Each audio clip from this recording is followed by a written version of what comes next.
Bună, dragii mei! Bine ați venit la Taroterapia! Astăzi facem o nouă citire interactivă. Ce intenție are cu tine persoana care te interesează? Vom avea 3 grupuri. Aici avem grupul 1, aici avem grupul 2, aici avem grupul 3. Vă rog, alegeți cel puțin o variantă cu ajutorul intuiției voastre. Vă invit pe site-ul www.taroterapia.ro pentru seturi de tarot, oracole, cărți, cursul de tarot intuitiv cu metoda Taroterapia învață tarotul în 4 ore. Citirea noastră este colectivă. Vă invit să luați de aici doar ceea ce rezonează și este atemporală, adică e relevant momentul în care ascultați acest mesaj. Începem! Sunt aici cu grupul 1. Explorăm împreună care sunt intențiile acestei persoane care te interesează. În legătură cu tine, ascultătorule, începem cu acest Lenormand Telema și haideți să vedem ce apare.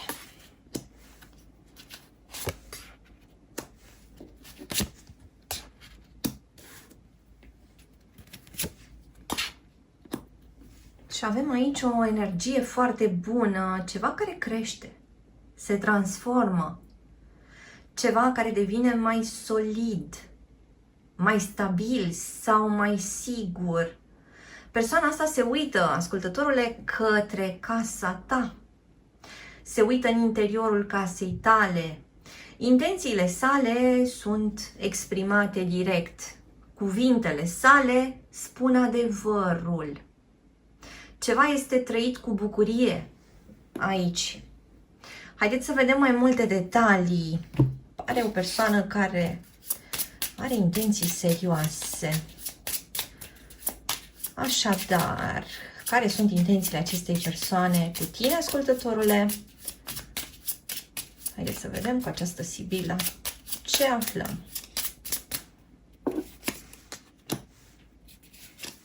Noutăți, vești, comunicarea se intensifică, o întâlnire, dragoste. Iată, o persoană de casă și o persoană care regretă ceva, o persoană tristă care își îndreaptă comportamentul. Cineva care devine din ce în ce mai prezent în viața ta, ascultătorule. Astea ar fi intențiile acestei persoane în legătură cu tine. Citirea arată foarte bine până acum. Haideți să vedem mai departe. Haideți să folosim tarotul. Ce intenție are această persoană cu tine, ascultătorule?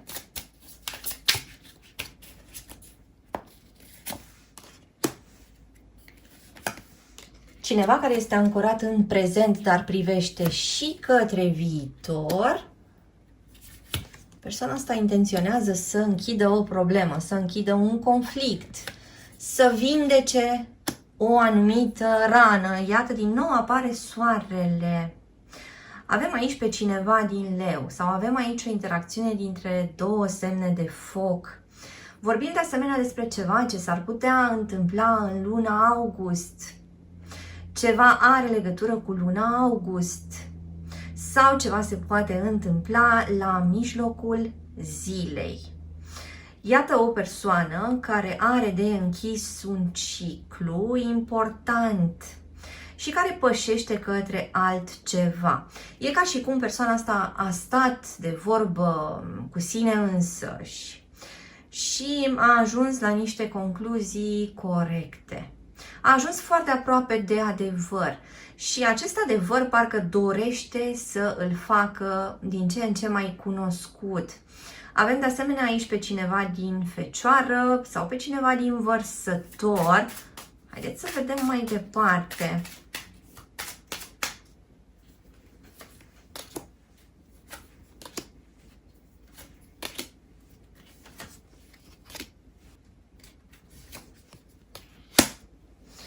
Aici avem o persoană care va cântări în continuare cum să acționeze corect. Aici avem de asemenea o persoană care cam asumă responsabilitatea în legătură cu mai multe lucruri. cineva care vorbește despre implicarea sa în relație și despre efectele pe care le poate aduce comportamentul său. Împăratul ăsta vorbește despre cineva care tratează relația voastră ca pe o relație importantă. Acest împărat poate să arate de asemenea că în trecut au existat niște neînțelegeri, niște fricțiuni în această poveste care au avut legătură cu puterea, cu controlul, da? Cine cântă la noi în casă, cocoșul sau găina? Cine are ultimul cuvânt în această interacțiune? Cine are puterea la îndemână? Cine este persoana în poziția de putere? Așadar, pare că această persoană intenționează să vorbească cu tine, ascultătorule, despre acele lucruri care au fost extreme, care au fost exagerate. Persoana asta pare să aibă în minte un anumit cadru stabil pentru voi doi. De asemenea, mai simt că vorbim aici despre o întoarcere în forță a unei persoane care a părut foarte nehotărâtă sau cineva care inițial spusese nu sau o persoană care inițial a spus că dorea o perioadă de pauză.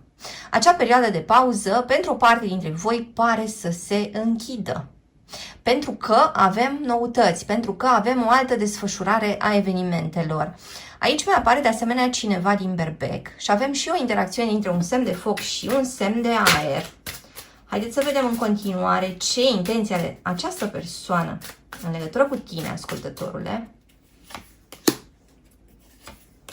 Niște intenții explozive, cineva care se mișcă rapid.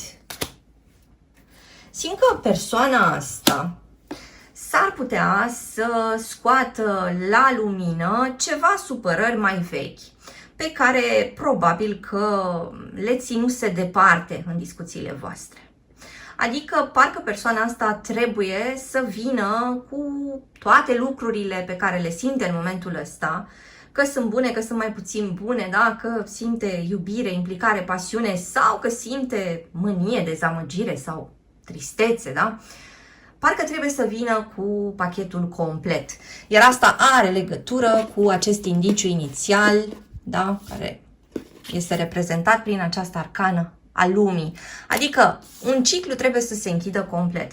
Pentru a se închide complet, trebuie parcurse toate acele mini-etape rămase. Și dacă între voi erau prea multe lucruri nespuse, nemărturisite, neprocesate, nelucrate în această conexiune, simt că această persoană s-ar putea să vină cu acele lucruri, dar vine în egală măsură și cu niște propuneri serioase. Adică vine cu un soi de soluții, vine cu un soi de direcții în care ați putea merge pentru a rezolva problemele voastre. Turnul ăsta arată o cădere a ordinii existente. Pentru o parte dintre voi, felul în care interacționaserăți până la un anumit moment nu mai poate sta în picioare astăzi. Iar acest lucru vine cu o urgență deosebită. Da? Turnul ăsta vorbește despre toate acele lucruri care trebuie să iasă la lumină, dar și despre acele lucruri care trebuie să fie date la o parte pentru a putea să reconstruiți ceva nou. Avem de asemenea aici indiciul unei persoane din Scorpion. Aici avem de asemenea persoane care sunt născute marți, sâmbătă, duminică sau vineri. Haideți să vedem în continuare ce-i cu turnul ăsta. După arcana turnului urmează, iată, arcana stelei, adică o vindecare bine meritată, o așezare a situației voastre, o situație care este tratată cu bunăvoință din ambele părți. Chiar dacă la început, pentru unii dintre voi, discuția asta s-ar putea să arate mai mult ca o discuție în contradictoriu, adică fiecare își susține punctul de vedere, până la urmă ajungeți la acel ceva care este foarte prețios pentru amândoi. Deci aici se anunță o soluție foarte bună. Niște discuții care pot să aibă un rezultat favorabil pentru amândoi. Îți mulțumesc că ai fost cu mine astăzi, te aștept și data viitoare. Între timp, hai pe www.taroterapia.ro Găsește aici cursuri de tarot cu metoda taroterapia, citiri personalizate, seturi de tarot, oracole, cărți și alte surprize. Dă un like, lasă un comentariu și abonează-te la acest canal dacă ți-a plăcut acest video, iar până data viitoare să ai grijă de tine! Sunt aici cu grupul 2, cu cei dintre voi care au ales tarotul Lenormand. Explorăm împreună ce intenție are această persoană cu tine, ascultătorule. Și începem cu tarotul.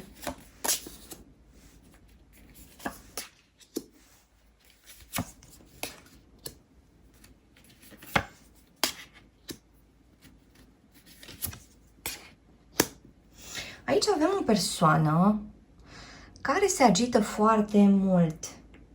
Persoana asta pare că nu are liniște în lipsa ta, ascultătorule.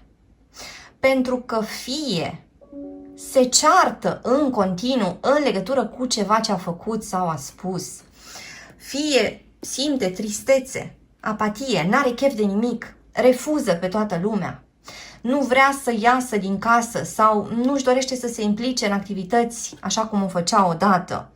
Caută un soi de alinare și totuși nu găsește această alinare. Este cineva care se repede către anumite fapte, da? Cineva care caută soluții, dar într-un mod pripit.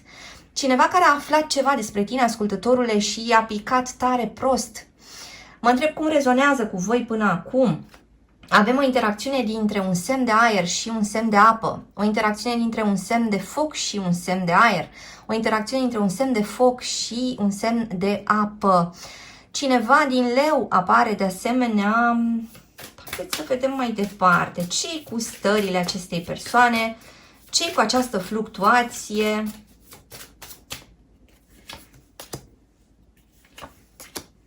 Persoana asta pare să fie aflat ceva în legătură cu tine, ascultătorule, de la niște cunoscuți. Probabil că într-un anumit cerc de prieteni s-a discutat ceva ce avea legătură cu tine. Și persoana asta a rămas cu foarte multe dubii. Parcă i-ar răsuna acele vorbe în minte. Cred că în anumite cazuri această persoană se întreabă dacă tu îi ești fidel sau fidelă. Dacă tu ești încă prezentă cu totul în relație cu el sau cu ea. De asemenea, interesant că te vede în energia acestei împărătese, adică de ca și cum tu, ascultătorule, ai la îndemână tot ce vrei și ai putea să ai lângă tine tot ceea ce tu ți imaginezi, tot ceea ce tu ți dorești, da?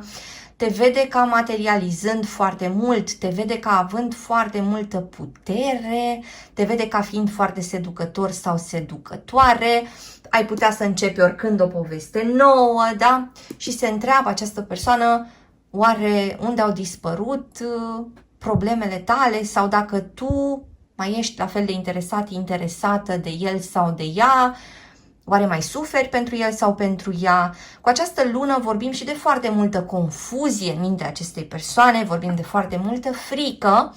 Avem aici persoane de asemenea din pești, din rac, din taur sau balanță, persoane care sunt născute pe 1, pe 10, pe 19, pe 28, persoane care sunt născute luni sau miercuri, sau duminică, sau vineri.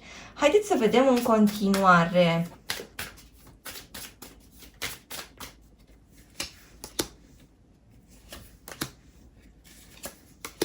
Iată energia turnului. Foarte interesant, și la citirea anterioară am avut această energie a turnului. Asta înseamnă că pentru o parte dintre voi se anunță niște evenimente neașteptate. Turnul ăsta vine să răstoarne ceva, dar promite că în loc poate fi construit ceva mult mai valoros. Așadar, iată pe cineva care arde de furie, de gelozie, de nesiguranță, cineva care se plimbă între stările sale și nu reușește să găsească acel echilibru. Persoana asta nu își găsește pacea în lipsa ta, ascultătorule. Orice ar încerca, nu se poate liniști. Pare că încă nu găsește acea cheie potrivită care să-i deschidă ușa către o stare mai bună. Iar situația asta poate să se refere la cei dintre voi care au avut niște dispute, niște certuri recente, sau la cei dintre voi care în momentul ăsta nu comunică. Vă rog să-mi spuneți cum rezonează. Simt că urmează o schimbare și persoana asta tot caută o anumită cale. O cale de mijloc. Da? Avem aici temperanța, dar și pe cineva din săgetător, berbec sau scorpion, dacă nu am spus deja. Haideți să vedem ce intenție are persoana asta în legătură cu tine, ascultătorule. Să retrezească ceva, să reînvie ceva, să anunțe ceva cu foarte mare importanță pentru tine. Această judecată arată și dorința acestei persoane de a te mișca pe tine profund, de a vedea dacă ție îți pasă cu adevărat, chiar de a te testa. Atenție, ascultătorule.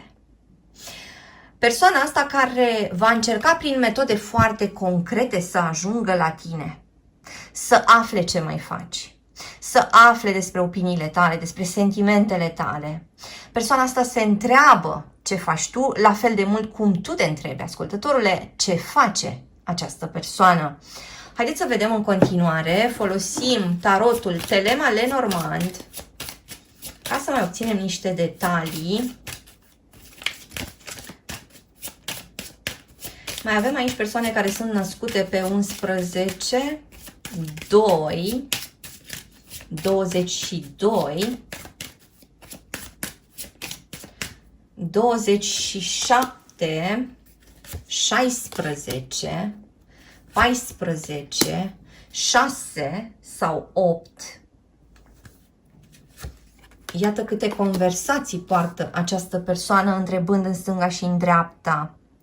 O decizie ar trebui să fie luată, o decizie în plan profesional, dar și în plan personal.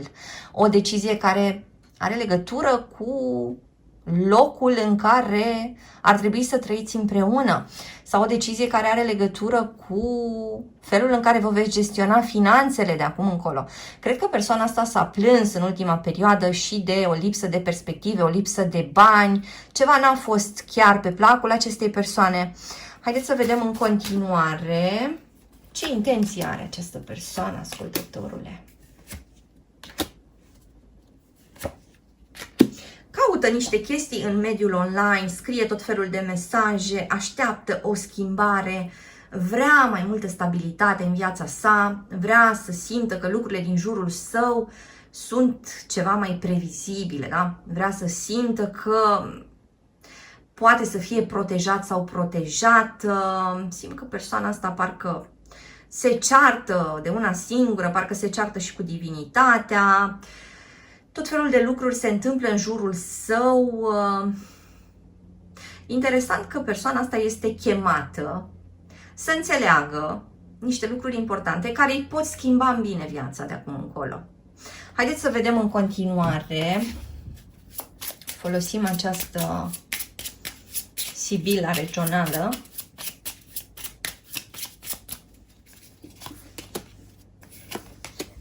Mesaje, noutăți, foarte multe mesaje. Cineva care are probleme cu banii, energia feminină, care are o surpriză sau are o întâlnire surpriză.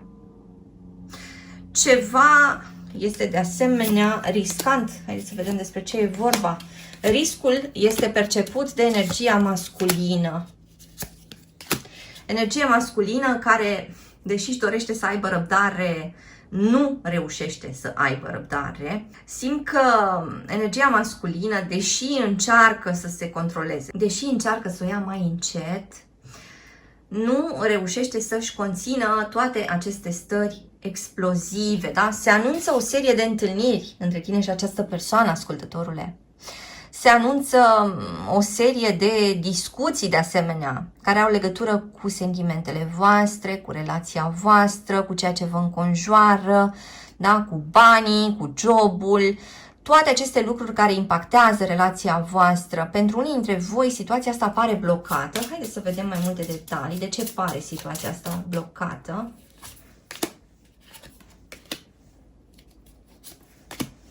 Unii dintre voi au avut parte de niște certuri din motive mărunte. V-ați înfuriat de la chestii aparent mici, ați ajuns într-o situație de conflict repetat, asta a fragmentat relația, dar simt că vă rugați pentru o rezolvare.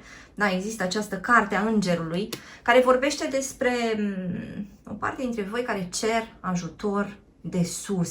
Sau aveți această speranță că această relație poate să fie reparată, vindecată, încadrată cumva pe o stradă cu mai multă satisfacție, cu mai multă bucurie, cu mai multe lucruri care să vă umple sufletul. Haideți să vedem în continuare ce intenție are această persoană cu tine, ascultătorule.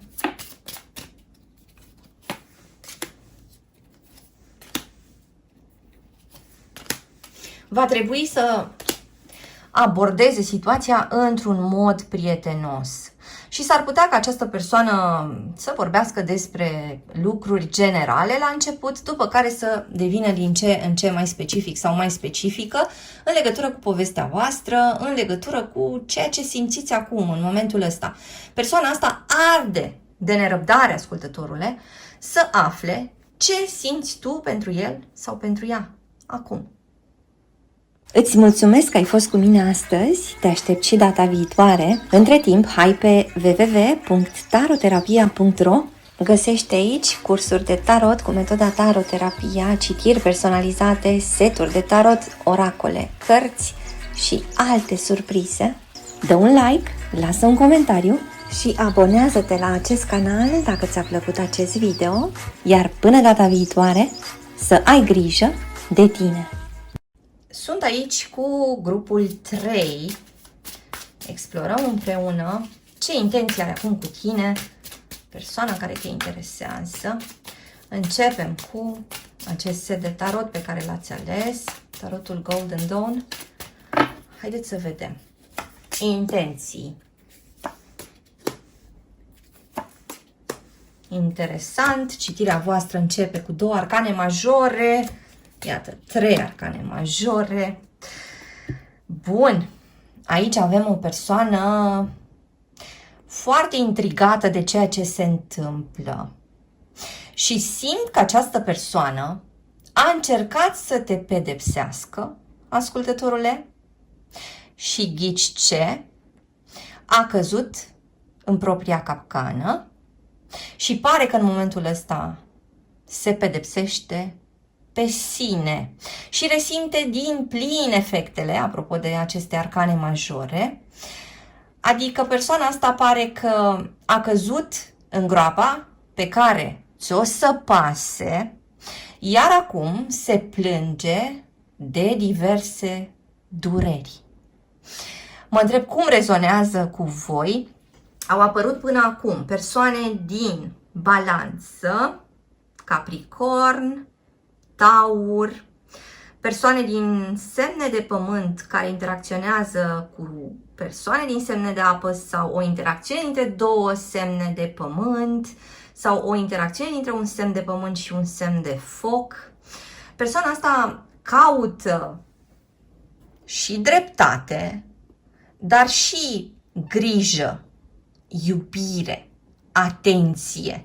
Da? Și pare că persoana asta este pur și simplu sfâșiată în interior, pentru că, pe de o parte, cere niște lucruri de la tine, ascultătorule, iar în momentul în care tu îi le oferi, pare că le dă la o parte, le refuză. Sau e ca și cum mușcă din ceea ce tu îi oferi și apoi scuipă. Mă întreb cum rezonează cu voi. Este o citire care arată niște lucruri foarte, foarte mari care se petrec în interiorul acestei persoane, care pare că nu mai înțelege nimic și nu mai înțelege mai ales de ce și-a săpat de unul singur sau de una singură această groapă și de ce acum trebuie să sufere, de ce acum doare, de ce acum este neplăcut și inconfortabil. Parcă această persoană și-ar dori să fugă din această situație, dar oare reușește? Și întrebarea este dacă fuge din această situație, fuge într-o altă situație similară sau fuga asta este tot înapoi către tine, ascultătorule. Simt că aici vorbim despre persoane care nu reușesc să se desprindă, da? O persoană care nu reușește să accepte cu totul ceea ce tu îi oferi, dar nu reușește nici să stea departe de tine. Adică parcă vrea să fie undeva într-un soi de curte. În loc să stea cu tine în casă, persoana asta trebuie să doarmă undeva în curte. Adică să nu facă neapărat ca tine, da? Și să locuiască cu tine în acea casă și să nu plece prea departe. Așadar, curtea e cumva convenabilă. Și câteodată e ca și cum vă întâlniți pe pragul casei și acolo încep tot felul de discuții, acolo încep tot felul de contre. Este o relație care este trăită ca ceva destul de fragil, care poate să se rupă, care poate să treacă, să plece, da? Să dispară. Și totuși relația asta este importantă pentru amândoi. Atenție la genul ăsta de interacțiune în care aveți o intensitate foarte, foarte mare, să nu se transforme în acel gen de interacțiune toxică, da? Acea interacțiune care vă consumă pe amândoi pe zi ce trece. Asta este avertizarea acestei arcane 15.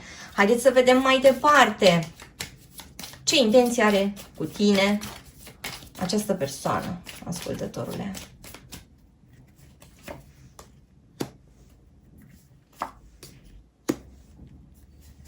Sunt momente în care persoana asta își dorește să dea un soi de petrecere mare la care invită pe toată lumea. Invită prietenii voștri, familiile voastre, colegii voștri, o petrecere mare în care voi sunteți în centrul atenției. Pentru unii dintre voi, acest lucru s-ar putea să aibă legătură cu fantezia persoanei de a se căsători cu tine și fiind cu gândul la această ceremonie, da, apare această energie, adică voi doi în centrul atenției și toată lumea asta care se înfruptă, iată, din tot felul de bunătăți, sărbătorind iubirea voastră. Și apar aceste gânduri mari, după care, iată, din nou această arcană, numărul 15, care se repetă. Adică o situație care pare să stea într-un spațiu prea strânt, prea mic. Ceva este apăsător în povestea asta. Cineva repetă un anumit comportament. Cineva face rău sau își face rău. Cineva tot speră că într-o bună zi lucrurile vor sta diferit. Cineva tot planifică o schimbare, dar o tot planifică, o are în mintea sa. Da? Nu aduce încă în concret. Șasele ăsta de săbii care vorbește despre a vă muta cumva într-o situație ceva mai bună, ceva mai favorabilă. Și cu această temperanță ar putea să arate aceste două cărți că o parte dintre voi se pot vindeca. Pot ieși, renunța, se pot vindeca și pot alege să trăiască altceva. Nu această conexiune. Însă, agitația acestei persoane, conflictul ăsta foarte mare, rămâne. Și persoana asta în același timp, deși e cu gândul la tine și are un soi de obsesie pentru tine, ascultătorule, în același timp te învinovățește pe tine pentru ceea ce îi se întâmplă rău. Adică, dacă nu te-aș fi iubit pe tine, ia uite, n-aș fi fost în situația asta astăzi. Sau, dacă tu n-ai fi spus așa, eu n-aș fi făcut ca tine și deci acum n-aș mai suferi. Sau, da, și lista continuă. Persoana asta pare că aruncă responsabilitatea în afara sa.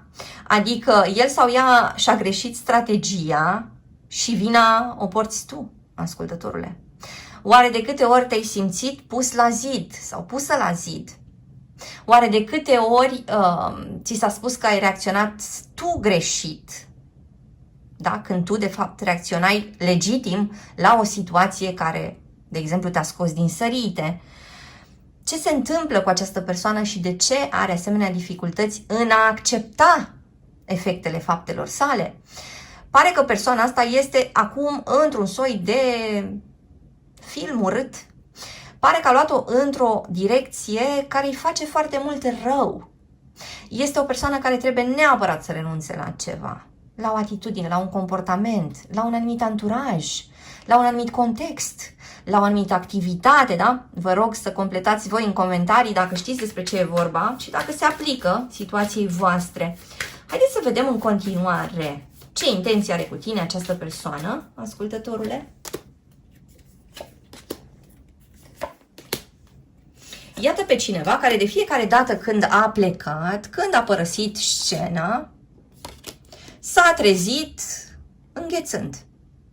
Cineva care de fiecare dată când a încercat să părăsească, de exemplu, curtea de care vorbeam mai devreme, s-a întâlnit cu tot felul de bestii. Bestiile astea au legătură și cu emoțiile acestei persoane.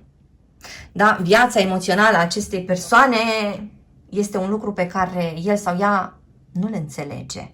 Se teme de emoțiile sale, se teme de ceea ce simte, de ceea ce trăiește. Dacă ar putea să nu simtă nimic niciodată, ce bine ar fi. Așa și închipuie această persoană.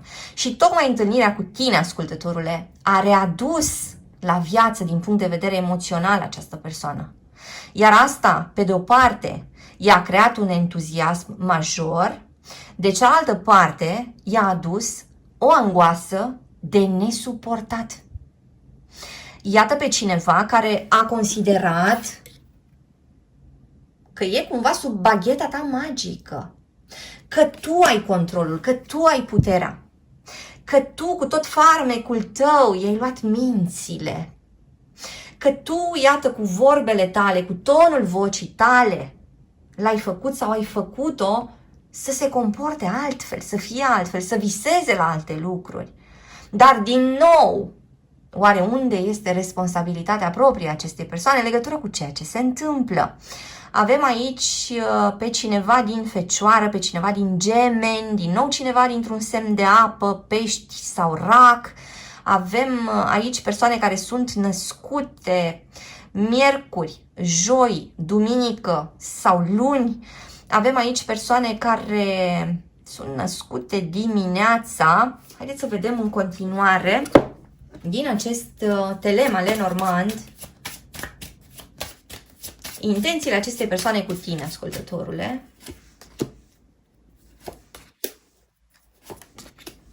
Iată energia masculină care se simte pusă la zid, energia masculină care se întâlnește cu o mare, mare opoziție, energia masculină care se întreabă dacă femeia din această conexiune i-a devenit peste noapte dușman. Energia masculină se întreabă dacă această femeie este pusă pe ceartă și dacă această femeie vrea să îl lase fără ceea ce are, da? Să-l împuțineze, să-l sărăcească. Deci simt că energia masculină e foarte pornită aici în conexiunea asta și se simte nedreptățită în momentul ăsta. Haideți să vedem mai departe. Dar iată, cedează în fața sentimentelor și se teme de un final. Iar această teamă de final face această persoană să se răzgândească, să se întoarcă din nou și din nou la tine, ascultătorule. Haideți să vedem mai departe ce mai putem afla despre intențiile acestei persoane.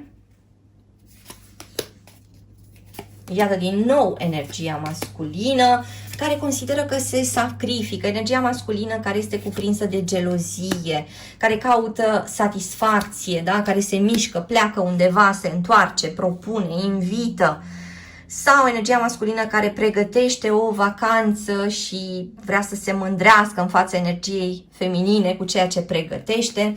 Haideți să ne întoarcem la tarot și să explorăm din nou.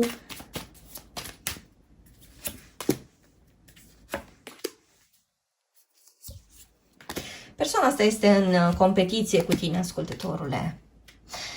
Pe de o parte vrea să câștige, vrea locul 1, de cealaltă parte caută tandrețe, caută atenție, caută îmbrățișări, da? Nu vrea să renunțe la ceea ce vine de la tine, ascultătorule. Nu poate renunța la ceea ce vine de la tine. Există încă această fantezie a acestei persoane că lucrurile pot fi minunate între voi doi într-o bună zi. Îți mulțumesc că ai fost cu mine astăzi, te aștept și data viitoare. Între timp, hai pe www.taroterapia.ro Găsește aici cursuri de tarot cu metoda taroterapia, citiri personalizate, seturi de tarot, oracole, cărți și alte surprize. Dă un like, lasă un comentariu și abonează-te la acest canal dacă ți-a plăcut acest video, iar până data viitoare să ai grijă de tine!